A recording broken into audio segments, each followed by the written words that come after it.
que diante da nossa incapacidade de resistir à tentação, quando olhamos para nós e vemos que nós somos tão fracos, tão mutáveis e percebemos que não podemos alcançar o padrão de Deus, é como se nós não pudéssemos ver a mão de Deus. É o que ele está dizendo aqui, como se não pudéssemos rastrear a mão de Deus. Mas mesmo assim, mesmo sem poder rastrear a mão de Deus, podemos confiar em seu coração.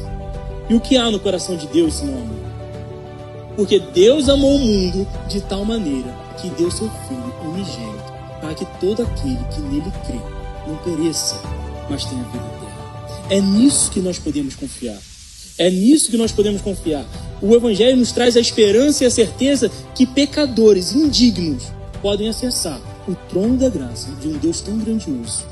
Não por serem bons, não porque chegamos a algum lugar, não porque alcançamos uma condição aceitável, mas pelo sacrifício de Cristo Jesus.